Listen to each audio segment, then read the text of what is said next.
Happy New Year's, everybody. Welcome back to my channel. My name is George. I am your loan underwriter, and welcome to my channel. Because you made it here, just go ahead and start off and hit the like button. Like, why not? Like, why not start off by making your day and my day fantastic? So go ahead and just hit the like button. And if you're new to my channel, subscribe, hit the ring notification because again, if you want to see more of me, then you gotta do that. You just gotta do that. Well, today I have good videos to go ahead and react to about credit. We're gonna go ahead and be talking about problems with credit score, how to get approved for a personal loan, and why a credit union declined their member. So a lot of juicy stuff. So like subscribe. I'm trying to get to 50 so far. I'm almost halfway there. I'm at 24 subscribers. I just need 26 more to hit 50. So definitely go ahead and help me out. And let's go ahead and jump into this video. Big problem with credit scores. That's my bad.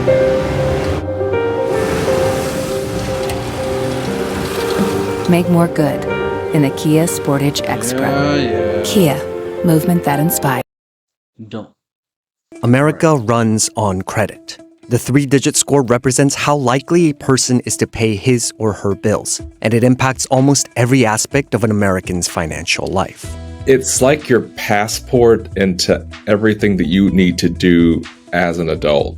And it affects so many things, not just access to credit. So your ability to get a credit card, a mortgage, a reasonable car loan. Landlords use credit reports and credit scores. So it'll affect your ability to get an apartment. Insurance companies use them. Having a low or no credit score can have severe financial consequences. 42% of Americans said that their credit scores prevented them from accessing financial products. And that's very true. Like, if you don't have a good credit score, you will go ahead and pay higher in interest rates. You won't get as approved as much. Exceptions won't really be made for you when it comes to approving for an application. So what I mean about this, so as a loan underwriter at my previous jobs working at banks, if you wanted to make an exception for somebody, credit was very important to go ahead and have. So by you having like a high credit score, that would go ahead and help you and increase your chances of being improved. Let me see what else. The one about the insurance, I think it's so ridiculous. I don't know why insurance has to do with credit. I think personally that should be illegal, but that is not the type of video we're here. So let's go ahead and jump right back into it. Like credit cards or loans. Life can become more expensive and more difficult as your credit score falls. But some credit experts argue that the current credit reporting and scoring systems have major issues. The current credit scoring system, as it stands, is flawed. And this error of being fundamentally misaligned has huge ramifications across the system for millions of Americans. Others say many of these criticisms are misguided. The reality is that the credit reporting system that we have here in the United States is sort of like the crown jewel of the world. A lot of the criticisms are based on some fundamental misunderstanding of how credit scores are calculated and how they're used. If you take a moment to not be knee-jerk angry about financial service for a minute, then I think a reasonable person would have to conclude that these are actually good for consumers. That's a lie. Like, how can they just sit here and just say that? The problem, this is my personal opinion. What the problem is that they don't give us information about what affects your credit score. That you saw that was there was a president from TransUnion, no, the lawyer from TransUnion, the vice president from Experian. They're sitting here and saying that it's just misguided and that it is great the way that it is. No, it's not. We don't have the information we need to get ourselves from a low or bad credit score to a high credit score. Or if we went from bankruptcies or charging off a whole bunch of loans or having to go foreclosure on a loan. How do we recover from that? That is really where it should be. To me, I think it's okay, but it's not enough to be able to help people reach a high or a great credit score where interest rates are not affecting us so much. So off top, this is already BS that they're saying. So it's ridiculous. But let's continue. Relative to a world without credit scores and what that would mean to our bottom lines. So, how do credit scores work in America? And do they help or hurt consumers?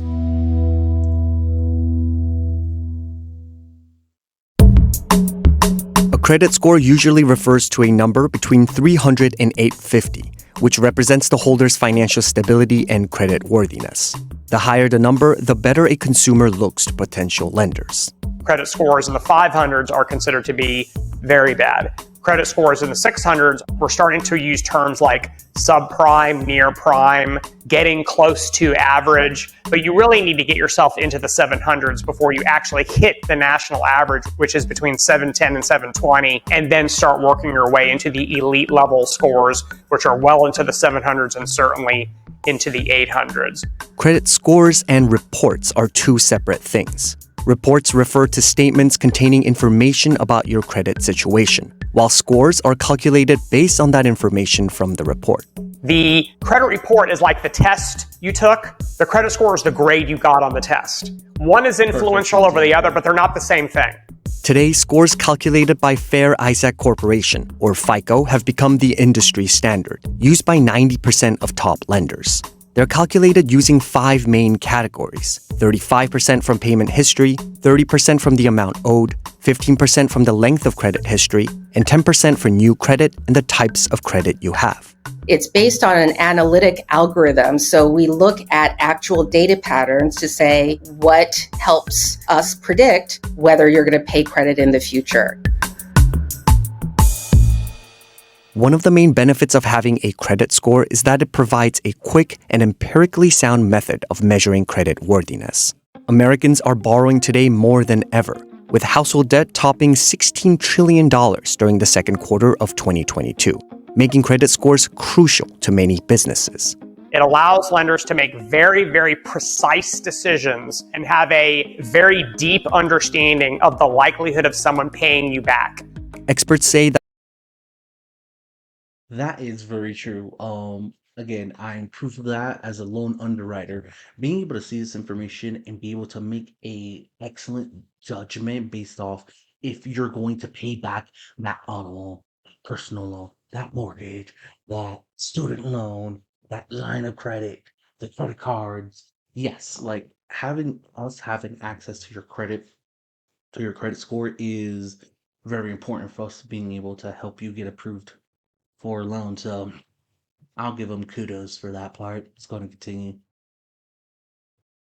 that such a streamlined process is also the reason why Americans have been able to enjoy low interest rates for so many years. The credit scoring system allows industry to quickly and cheaply make decisions about whether or not you're going to have credit. The cheaper it is for the lender to decide whether or not they're going to give you credit, in the aggregate, the lower the cost is for the lender, and hopefully that gets passed along to the consumers in a more efficient system.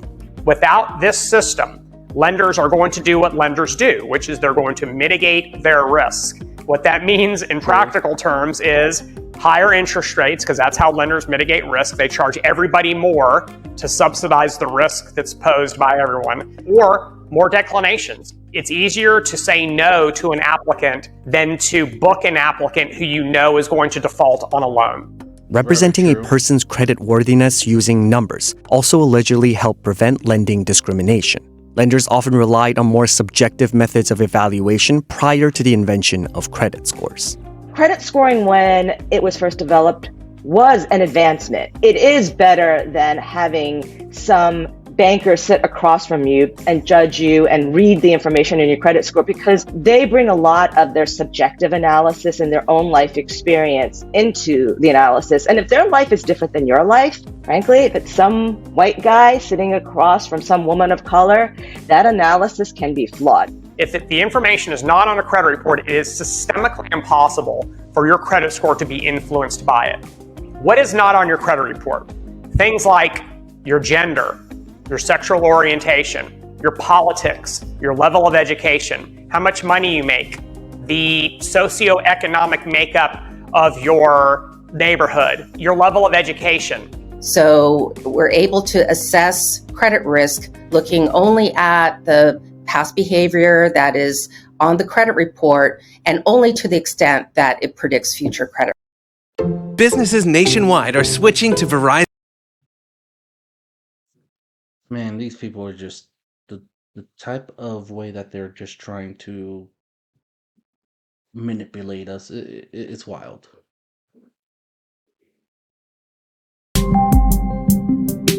Yet despite its good intentions, experts say that the credit scoring system still suffers from discrimination.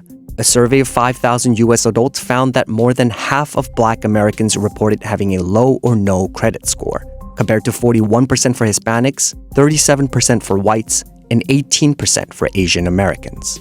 Credit scores are based on past performance, so you're going backwards in history to make a judgment about the future. The further we go backwards in history, the deeper the structural racism in the United States was.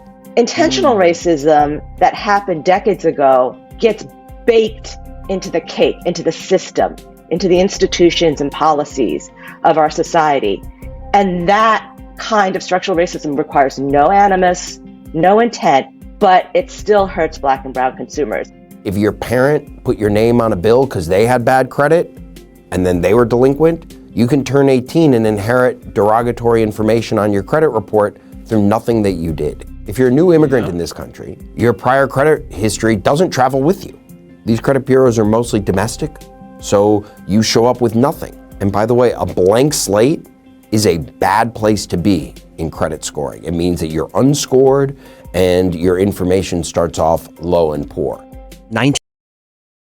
Wait a minute, that's not true. I don't know. I'd rather start off with having a blank slate in my credit than having bad credit overall, just because both of them are bad, but at least people are willing to take more chances on people. That's why there's always a first time home buyer. That's why there's always a first time auto loan. That's why there's always a first time, it's not really first time, but a credit card.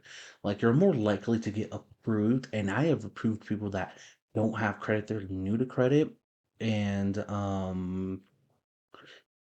I've taken risks because of different things that I've looked at, job time, how long they've been at their how long have they been at their residence, are they, if they're buying a car, are they how much of a down payment it is, how much loan to value are we giving to the person. So there's different metrics that we can use when someone doesn't have a credit score to be able to make a excellent judgment if they're going to repay the loan, as opposed to someone that has bad credit, that previously had loans, but it went bad. So why would we want to give them a loan if we know in the past, like the guy said, is to go ahead and look at the past to predict the future. So if someone charged off an auto loan or a credit card, why would we want to give them another loan? Especially if this recently just happened. If it's been 3 to 4 years, that's definitely different. We take that into consideration if it's been 3 to 4 years and you've paid everything else well since. But yeah, it's what he said was incorrect. It's better for you to have a blank slate, because then you can get a secured credit card easy by just having a blank slate of credit and not having a credit score. So let's hop back into this. 90% of Americans have no credit history or are considered unscorable. That's pretty good, not gonna lie. I like that. 19% of American adults have no credit history or are considered unscorable by existing systems. Sadly, what the scores do is they sort of amplify those inequalities, because they go in and they say, okay, you're already disadvantaged.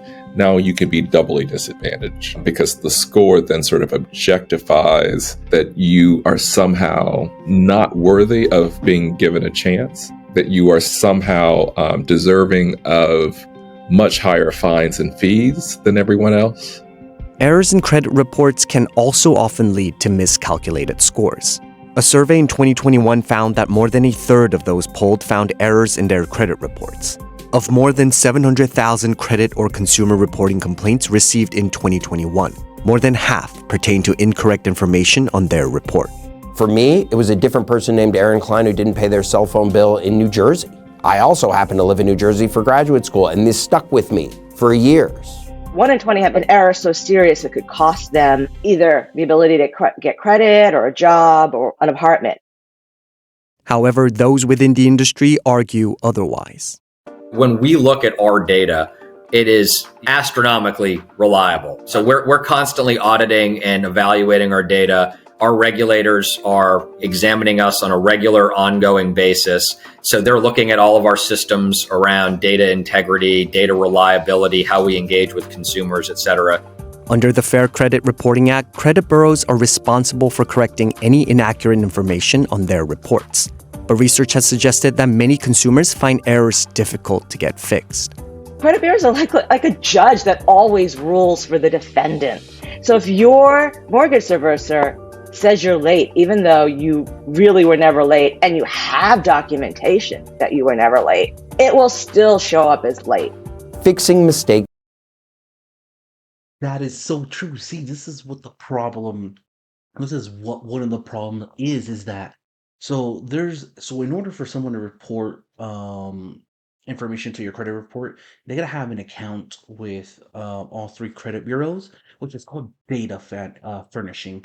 So data furnishing is pretty much just providing information to the credit bureaus, which then they update your profile.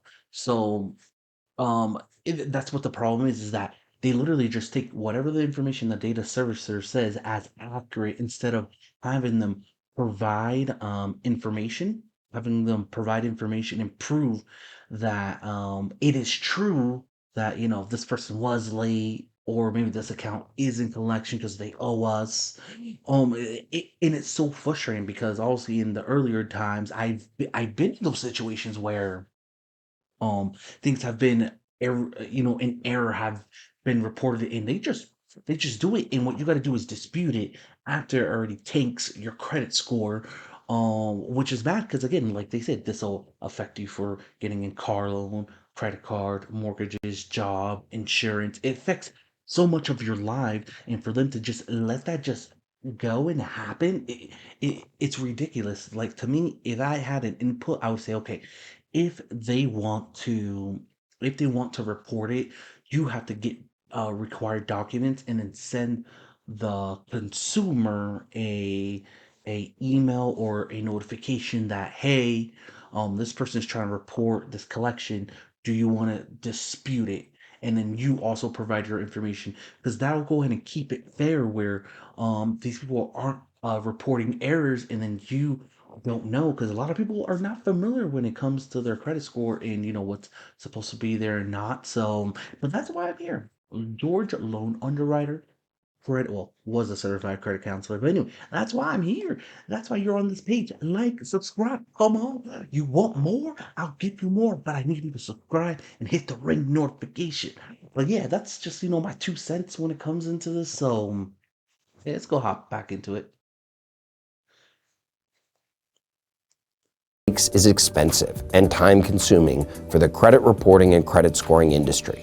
They are not incentivized to have accuracy, particularly if the mistakes are symmetric and even out. Our entire role in the consumer credit ecosystem is to provide reliable, accurate information. If we were unable to do that, nobody would have any interest in engaging with us whatsoever. Our position is that the system only works and we can only succeed if our data is incredibly reliable and accurate, and that means engaging with consumers continually to try to make sure that they're able to effectively managing their credit and that they're able to effectively feel as though they can interface with us about any concerns that they have. Another main concern is the lack of regulation and oversight that can ensure fairness and transparency within the industry. I think the idea that the industry is unregulated is a fiction, and we operate in one of the most highly regulated spaces possible. you have a 50-year-old federal statute called the Fair Credit Reporting Act, which essentially mandates everything having to do with credit reports, from our rights to challenge information, our rights to freeze our credit reports, our rights to get copies of our credit reports. You have the Consumer Financial Protection Bureau, which regulates credit bureaus vis-a-vis credit report accuracy. You have the Federal Trade Commission that shares that regulatory responsibility. I must say that the Consumer Financial Protection Bureau, which took over oversight of this industry about 10 years ago, they've done a really good job of trying to reform the credit bureaus. But I would go further than more regulation or even more laws. This is crazy. You see how they just cut her off, and how she was about to make a point. They're saying, nah, we can't let her say that. That's my assumption. Oh my God, like, we do need more regulations and laws, but that benefit consumer. That's why it's called consumer reporting. Like, it's crazy. Made several changes in response to the criticisms against the industry. Perhaps the biggest change comes from the use of alternative data to improve accuracy and inclusion. They've started trying to incorporate other quote-unquote non-traditional information. For example, if you pay your mortgage on time every month, your credit score is going to increase. But if you pay your rent on time every month, nothing happens because that information isn't reported.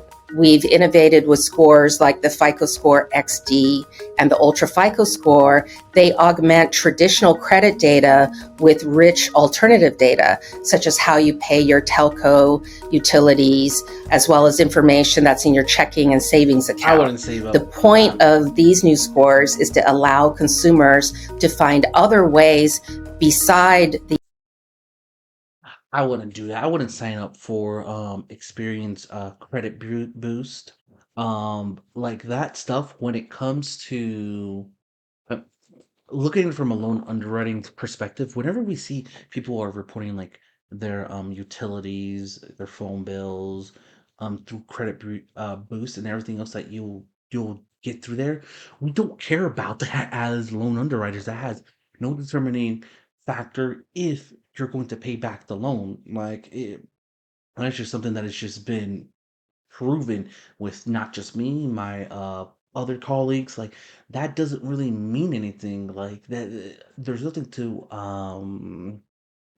consider when it comes to someone paying their cell phone bill. It's not something that can prove repayment history, like, or payment history, because again, it's not a big enough what is it called, a big enough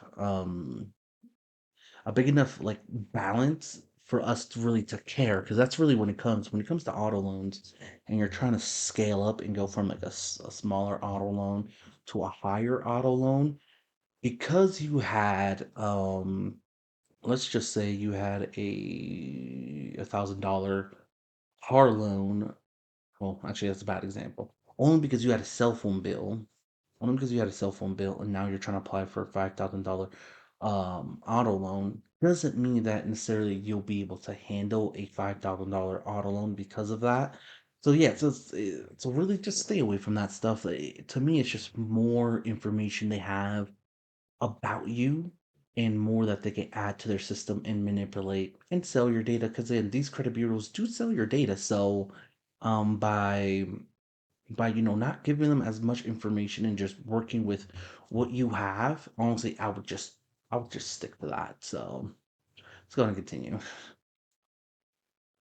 the historical credit to demonstrate their ability to repay credit. More regulatory changes could also be coming.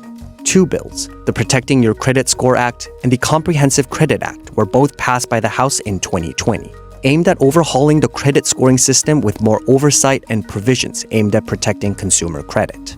They have yet to be put on a vote by the Senate. One of the initiatives that we're championing, because we really think the solution to a lot of these concerns around how do you help consumers access financial products is an alternative data piece of legislation called the Credit Access and Inclusion Act, which would really encourage the reporting of rental data, utility data, bring new data into the system that would allow literally millions of Americans to access financial products and services. It doesn't help. But ultimately, Oh my credit in its God. current state is dependent on the consumer's financial decisions. I'll tell you the two things that you need to do, and it will be impossible for you not to have a good score. Number one, never, ever miss a payment on anything, ever. That's easy. It's writing a check at the end of the month and paying your minimum payment, right? Number two, you got to stay out of credit card debt. And I'm not saying don't use credit cards. I'm saying don't max out your credit cards. Don't use them as a supplement to your income or to keep up with the Joneses or to impress somebody. Pay your bills on time. Stay out of excessive credit card debt, lather, rinse, repeat, and you're going to have fantastic credit scores. I agree with You know, that. how you manage your credit is a sign of responsibility. It's not.